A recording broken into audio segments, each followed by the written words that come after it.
So ನಮಸ್ಕಾರ ಎಲ್ರಿಗೂ. So ಇವತ್ತಿನ ವಿಡಿಯೋದಲ್ಲಿ ಕ್ವೆಸ್ಟ್ ಕಾರ್ಪೊ ಲಿಮಿಟೆಡ್ ಕಂಪ್ನಿನಲ್ಲಿ ಹೈರಿಂಗ್ ಆಗ್ತಾ ಇದೆ ಸೇಲ್ಸ್ ಆಫೀಸರ್ ರೋಲ್ಗೆ. ಈವನ್ ಇದಕ್ಕೆ ಫ್ರೆಷರ್ಸ್ ಕೂಡ ಅಪ್ಲೈ ಮಾಡ್ಬೋದಾಗಿರುತ್ತೆ. ಸೊ ಇನ್ ಡೀಟೇಲ್ ಆಗಿ ಈ ಒಂದು ವಿಡಿಯೋದಲ್ಲಿ ತಿಳಿಸ್ಕೊಡ್ತೀನಿ. ಸೊ ವಿಡಿಯೋನ ಎಂಡ್ವರೆಗೂ ನೋಡಿ, ಇಷ್ಟ ಆದರೆ ಲೈಕ್ ಮಾಡಿ, ಹಾಗೆ ಇದೇ ರೀತಿಯ ಜಾಬ್ ರಿಲೇಟೆಡ್ ವೀಡಿಯೋಸ್ಗೆ ನಮ್ಮ ಚಾನಲ್ನ ಸಬ್ಸ್ಕ್ರೈಬ್ ಆಗಿ ಅಂತ ಹೇಳ್ತಾ, ಸೊ ಬನ್ನಿ ತಡ ಮಾಡದ ವಿಡಿಯೋನ ಸ್ಟಾರ್ಟ್ ಮಾಡೋಣ. ಸೊ ಮೊದಲನೇದಾಗಿ ಎಲಿಜಿಬಿಲಿಟಿ ಕ್ರೈಟೀರಿಯಾ ನೋಡ್ತಾ ಹೋಗೋಣ. ಸೊ ಎಜುಕೇಷನ್ ನೋಡ್ತಾ ಹೋಗೋದಾದರೆ ಈ ಒಂದು ಜಾಬ್ಗೆ ಅಂಡರ್ ಗ್ರಾಜ್ಯುಯೇಟ್ ಕ್ಯಾಂಡಿಡೇಟ್ಸು ಹಾಗೆ ಗ್ರಾಜ್ಯುಯೇಟ್ ಕ್ಯಾಂಡಿಡೇಟ್ಸ್ ಇಬ್ಬರು ಕೂಡ ಅಪ್ಲೈ ಮಾಡ್ಬೋದಾಗಿರುತ್ತೆ. ಅಂದರೆ ಯಾವುದೇ ಒಂದು ಸ್ಟ್ರೀಮಲ್ಲಿ ಆಗಿದ್ರೂ ಪರವಾಗಿಲ್ಲ, ನಿಮ್ಮದು ಅಂಡರ್ ಗ್ರಾಜ್ಯುಯೇಟ್ ಅಥವಾ ಗ್ರಾಜ್ಯುಯೇಟ್ ಕಂಪ್ಲೀಟ್ ಆಗಿದೆ ಅಂದರೆ ಈ ಒಂದು ಜಾಬ್ಗೆ ಅಪ್ಲೈ ಮಾಡ್ಬೋದಾಗಿರುತ್ತೆ. ಹಾಗೆ ಇದಕ್ಕೆ ಏಜ್ ಲಿಮಿಟ್ ಬಂದು ಮಿನಿಮಮ್ಮು 18 ವರ್ಷ ಮೇಲ್ಪಟ್ಟಿರಬೇಕು ಅಂತ ಕೇಳಿದ್ದಾರೆ. ಸೊ ಏಜ್ ಲಿಮಿಟ್ನ ಕ್ಲಿಯರಾಗಿ ನೋಡ್ಕೊಳ್ಳಿ, ಕಮೆಂಟಲ್ಲಿ ಕೇಳ್ತಾ ಇರ್ತೀರಾ. ಸೊ ನೀವು ಮಿನಿಮಮ್ 18 ವರ್ಷ ಮೇಲ್ಪಟ್ಟಿದ್ದೀರಾ ಅಂದರೆ ಈ ಒಂದು ಜಾಬ್ಗೆ ನೀವು ಆರಾಮಾಗಿ ಅಪ್ಲೈ ಮಾಡ್ಬೋದಾಗಿರುತ್ತೆ. ಅದರ ಜೊತೆಗೆ ಜೆಂಡರ್ ಬಂದು ಮೇಲ್ ಹಾಗೆ ಫೀಮೇಲ್ ಕ್ಯಾಂಡಿಡೇಟ್ಸ್ ಇಬ್ಬರು ಕೂಡ ಅಪ್ಲೈ ಮಾಡ್ಬೋದು. ಸೊ ಇಬ್ಬರು ಕೂಡ ಎಲಿಜಿಬಿಲಿಟಿ ಇದೆ ಅಂತಲೇ ಹೇಳ್ಬೋದು. ಇನ್ನು ಎಕ್ಸ್ಪೀರಿಯನ್ಸ್ ವಿಚಾರಕ್ಕೆ ಬಂದರೆ ಫ್ರೆಷರ್ಸು ಕೂಡ ಎಲಿಜಿಬಿಲಿಟಿ ಇರ್ತೀರಾ. ಅದರ ಜೊತೆಗೆ 3 ಇಯರ್ಸ್ ಎಕ್ಸ್ಪೀರಿಯನ್ಸ್ ಇರೋ ಕ್ಯಾಂಡಿಡೇಟ್ಸ್ ಯಾರಾದರೂ ವಿಡಿಯೋ ನೋಡ್ತಿದ್ರೆ ಅವರು ಕೂಡ ಅಪ್ಲೈ ಮಾಡ್ಬೋದಾಗಿರುತ್ತೆ. ಅದನ್ನು ಬಿಟ್ಟರೆ ವರ್ಕಿಂಗ್ ಅವರ್ಸ್ ನೋಡೋದಾದರೆ ಇದು ಕಂಪ್ಲೀಟಾಗಿ ಡೇ ಶಿಫ್ಟ್ ಮಾತ್ರ ಇರುತ್ತೆ, ರೆಗ್ಯುಲರ್ ಡೇ ಶಿಫ್ಟ್ ಅಂತಲೇ ಹೇಳ್ಬೋದು. ಸೊ ಇದಿಷ್ಟು ಎಲಿಜಿಬಿಲಿಟಿ ಕ್ರೈಟೀರಿಯಾ ಆಗಿರುತ್ತೆ. ಇದಿಷ್ಟಕ್ಕೆ ಎಲಿಜಿಬಿಲಿಟಿ ಇದೀರಾ ಅಂದರೆ ಅಪ್ಲೈ ಮಾಡ್ಬೋದು. ಇನ್ನು ನೆಕ್ಸ್ಟು ರಿಕ್ವೈರ್ಡ್ ಸ್ಕಿಲ್ಸ್ನ ನೋಡ್ತಾ ಹೋಗೋಣ. ಅಂತಂದರೆ ಈ ಒಂದು ಜಾಬ್ಗೆ ಅಥವಾ ಈ ಒಂದು ರೋಲ್ಗೆ ಏನೇನು ಸ್ಕಿಲ್ ಬೇಕು ಅಂತ ನೋಡೋದಾದರೆ, ಸೊ ಮೊದಲನೇದಾಗಿ ಕಮ್ಯುನಿಕೇಷನ್ ಸ್ಕಿಲ್ ಬೇಕಾಗಿರುತ್ತೆ. So clear spoken communication skill important ಅಂತಲೇ ಹೇಳ್ಬೋದು ಈ ಒಂದು ಜಾಬ್ಗೆ. ಅದರ ಜೊತೆಗೆ ಪ್ರೊಫೆಷನಲ್ ಸ್ಕಿಲ್ ಬಂದರೆ decision making, risk handling ability, so ಹಾಗೆ ಪ್ರೆಷರ್ ಹ್ಯಾಂಡಲ್ಲು, ಸೊ ಈ ಒಂದು ಸ್ಕಿಲ್ ಬೇಕಾಗಿರುತ್ತೆ. ಸೊ ಜೊತೆಗೆ ವರ್ಕ್ನ ಸ್ಟೈಲ್ ಬಂದು ಫಾಸ್ಟ್ ಪೇಸ್ಡ್ ಎನ್ವೈರನ್ಮೆಂಟ್ ಅಡಾಪ್ಟ್ ಆಗಬೇಕಾಗಿರುತ್ತೆ. ಹಾಗೆ ಫೀಲ್ಡ್ ವರ್ಕ್ ಕೂಡ ಇಂಟ್ರೆಸ್ಟ್ ಇರಬೇಕು ಅಂತಲೇ ಹೇಳ್ಬೋದು. ಸೊ ಇದಿಷ್ಟು ರಿಕ್ವೈರ್ಡ್ ಸ್ಕಿಲ್ಸ್ ಆಗಿರುತ್ತೆ. ಸೊ ಆದಷ್ಟು ಈ ಒಂದು ಸ್ಕಿಲ್ಗಳನ್ನ ನಿಮ್ಮ ರೆಸ್ಯೂಮ್ನಲ್ಲೂ ಕೂಡ ಹೈಲೈಟ್ ಮಾಡಿ. ಸೊ ಇನ್ನು ನೆಕ್ಸ್ಟು ಸ್ಯಾಲ್ರಿ ಹಾಗೆ ಬೆನಿಫಿಟ್ಸ್ನ ಡೀಟೇಲ್ಸ್ನ ನೋಡ್ತಾ ಹೋಗೋಣ. ಸೊ ಸ್ಯಾಲ್ರಿಯ ರೇಂಜ್ ಬಂದು ಫಿಕ್ಸ್ಡ್ ಸ್ಯಾಲ್ರಿ ಆಗಿರುತ್ತೆ. ಇದು ಬಂದು 16,000 ಇಂದ 25,000 ವರೆಗೂ ಕೂಡ ಸಿಗ್ತಾ ಹೋಗುತ್ತೆ ಅಂತಲೇ ಹೇಳ್ಬೋದು ಪರ್ ಮಂತು. ಎಕ್ಸ್ಪೀರಿಯನ್ಸ್ ಇರೋ ಕ್ಯಾಂಡಿಡೇಟ್ಸ್ಗೆ ಜಾಸ್ತಿ ಆಗ್ತಾ ಹೋಗುತ್ತೆ. ಹಾಗೆ ಇನ್ಸೆಂಟಿವ್ ಕೂಡ ಇರುತ್ತೆ. ಇದರ ಜೊತೆಗೆ ಸ್ಯಾಲ್ರಿ ಜೊತೆಗೆ ನಿಮಗೆ 20,000 ಇಂದ 1 lakh ವರೆಗೂ ಕೂಡ ಆ್ಯಡ್ ಆನ್ ಆಗುತ್ತೆ ಅಂತಲೇ ಹೇಳ್ಬೋದು. ಸೊ ಅದು ಕೂಡ ನಿಮ್ಮ ಪರ್ಫಾರ್ಮೆನ್ಸ್ ಮೇಲೆ ಅಂತಲೇ ಹೇಳ್ಬೋದು. ಹಾಗೆ ಬೆನಿಫಿಟ್ಸ್ ಬಂದು PF ಇರುತ್ತೆ, ESI ಇರುತ್ತೆ, ಹಾಗೆ ಸ್ಟೇಷನರಿ ಬೆನಿಫಿಟ್ಟು ಜೊತೆಗೆ ಇನ್ಸೆಂಟಿವ್ ಹಾಗೆ ಬೋನಸ್ಸು ಕೂಡ ಇರುತ್ತೆ ಅಂತಲೇ ಹೇಳ್ಬೋದು ಈ ಒಂದು ರೋಲ್ನಲ್ಲಿ. ಸೊ ಇದಿಷ್ಟು ಸ್ಯಾಲ್ರಿ ಹಾಗೆ ಬೆನಿಫಿಟ್ಸ್ನ ಡೀಟೇಲ್ಸ್ ಆಗಿರುತ್ತೆ. ಇನ್ನು ನೆಕ್ಸ್ಟು ಈ ಒಂದು ಜಾಬ್ಗೆ ಹೇಗೆ ಅಪ್ಲೈ ಮಾಡೋದು ಅಂತ ನೋಡ್ತಾ ಹೋಗೋಣ. ಸೊ ಈ ಒಂದು ಜಾಬ್ಗೆ ಅಪ್ಲೈ ಮಾಡೋ ಪ್ರೊಸೆಸ್ಸು ತುಂಬಾ ಸಿಂಪಲ್ ಆಗಿದೆ. ನಾನು ನಿಮಗೆ ಡಿಸ್ಕ್ರಿಪ್ಷನಲ್ಲಿ ನನ್ನ ಟೆಲಿಗ್ರಾಮ್ ಚಾನಲ್ಲು ಹಾಗೆ ವಾಟ್ಸಪ್ ಚಾನಲ್ದು ಲಿಂಕ್ನ ಕೊಟ್ಟಿರ್ತೀನಿ. ಎರಡರಲ್ಲಿ ಯಾವುದಕ್ಕೆ ಆದರೂ ಸರಿ ನೀವು ಜಾಯ್ನ್ ಆದರೆ ಈ ಒಂದು ಜಾಬ್ಗೆ ಅಪ್ಲೈ ಮಾಡೋ ಲಿಂಕ್ ಸಿಗುತ್ತೆ ಅಂತಲೇ ಹೇಳ್ಬೋದು. ಈವನ್ ನಾನು ನಿಮಗೆ ಸ್ಕ್ರೀನ್ ಮೇಲೂ ಕೂಡ ತೋರಿಸ್ತಾ ಇದ್ದೀನಿ. ಸೊ ಆ ಒಂದು ಲಿಂಕ್ನ ಕ್ಲಿಕ್ ಮಾಡಿಕೊಂಡ್ರೆ ಡೈರೆಕ್ಟ್ ಅಪ್ಲೈ ಮಾಡೋ ಪೇಜ್ಗೆ ಹೋಗ್ತೀರಾ. ಸೊ ಅಲ್ಲಿಂದ ಅಪ್ಲೈ ಮಾಡ್ಬೋದಾಗಿರುತ್ತೆ.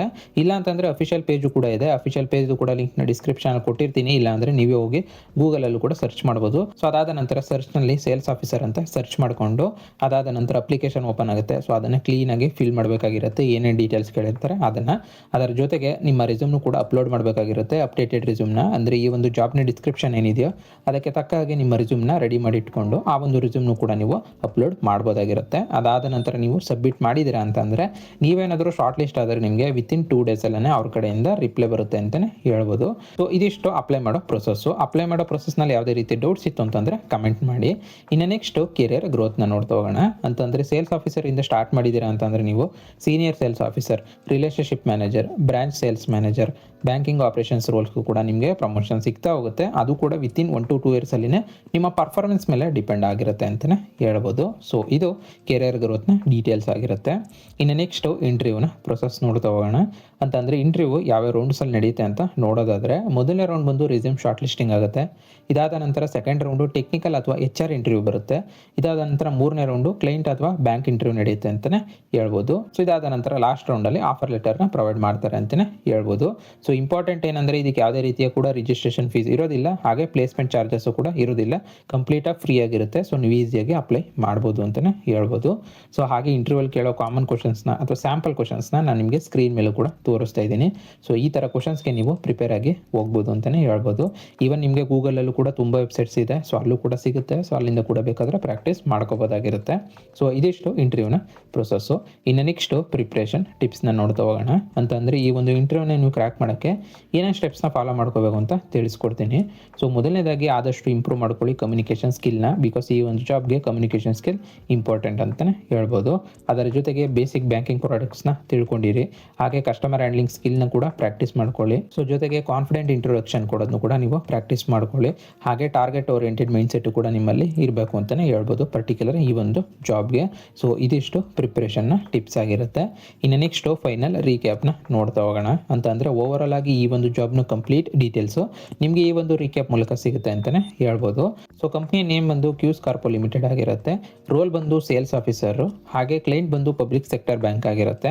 ಇನ್ನು ಎಕ್ಸ್ಪೀರಿಯನ್ಸ್ ವಿಚಾರಕ್ಕೆ ಬಂದರೆ ನಾನು ಆಲ್ರೆಡಿ ತಿಳಿಸ್ಕೊಟ್ಟಿರೋ ಹಾಗೆ ಫ್ರೆಷರ್ಸಿಂದ ಹಿಡಿದು ಅಪ್ ಟು 3 years ಎಕ್ಸ್ಪೀರಿಯನ್ಸ್ ಇರೋ ಕ್ಯಾಂಡಿಡೇಟ್ಸ್ವರೆಗೂ ಯಾರು ಬೇಕಾದರೂ ಅಪ್ಲೈ ಮಾಡ್ಬೋದಾಗಿರುತ್ತೆ. ಇನ್ನು ಸ್ಯಾಲ್ರಿ ಬಂದು 16K ಇಂದ 25K ವರೆಗೂ ಕೂಡ ಸಿಗ್ತಾ ಹೋಗುತ್ತೆ ಅಂತಲೇ ಹೇಳ್ಬೋದು ಪರ್ ಮಂತು. ಇನ್ನು ಎಲಿಜಿಬಿಲಿಟಿ ಬಂದು ಈ ಒಂದು ಜಾಬ್ಗೆ ಅಂಡರ್ ಗ್ರಾಜುಯೇಟ್ಸು ಹಾಗೆ ಗ್ರಾಜುಯೇಟ್ ಕ್ಯಾಂಡಿಡೇಟ್ಸ್ ಇಬ್ಬರು ಕೂಡ ಅಪ್ಲೈ ಮಾಡ್ಬೋದಾಗಿರುತ್ತೆ. ಸೊ ಅದರ ಜೊತೆಗೆ ನಿಮಗೆ ಇನ್ಸೆಂಟಿವ್ ಕೂಡ ಆ್ಯಡ್ ಆಗ್ತಾ ಹೋಗುತ್ತೆ ಅಪ್ ಟು 1 lakh ವರೆಗೂ ಅಂತಲೇ ಹೇಳ್ಬೋದು. ಇನ್ನು ಜಾಬ್ನ ಲೊಕೇಶನ್ ಬಂದು ಆಲ್ ಓವರ್ ಇಂಡಿಯಾ ಇರುತ್ತೆ ಅಂತಲೇ ಹೇಳ್ಬೋದಾಗಿರುತ್ತೆ. ಸೊ ಇದಿಷ್ಟು ಓವರಾಲ್ ಆಗಿ ಈ ಒಂದು ಜಾಬ್ನ ಕಂಪ್ಲೀಟ್ ಡೀಟೇಲ್ಸು. ಸೊ ವಿಡಿಯೋನ ಇಲ್ಲಿವರೆಗೂ ನೋಡಿದ್ದೀರಾ ಅಂದರೆ ಕಂಪ್ಲೀಟ್ ಇನ್ಫಾರ್ಮೇಷನ್ ಸಿಕ್ಕಿದೆ ಅಂತ ಅಂದ್ಕೊಂಡಿದ್ದೀನಿ. ಇದ್ರ ಮೇಲೂ ನಿಮ್ಗೆ ಯಾವುದೇ ರೀತಿಯ ಡೌಟ್ಸ್ ಇತ್ತು ಅಂತಂದರೆ ಕಮೆಂಟ್ ಮಾಡಿ, ನಾನು ರಿಪ್ಲೈ ಮಾಡ್ತೀನಿ. ಹಾಗೆ ಇದೇ ರೀತಿಯ ಜಾಬ್ ರಿಲೇಟೆಡ್ ವೀಡಿಯೋಸ್ಗೆ ನಮ್ಮ ಚಾನಲ್ನ ಸಬ್ಸ್ಕ್ರೈಬ್ ಆಗಿ ಅಂತ ಹೇಳ್ತಾ, ಸೊ ಮತ್ತೆ ಮುಂದಿನ ವಿಡಿಯೋ ಜೊತೆಗೆ ಸಿಗೋಣ. ಅಲ್ಲಿವರೆಗೂ ಜೈ ಕರ್ನಾಟಕ ಮಾತೆ, ಜೈ ಹಿಂದ್.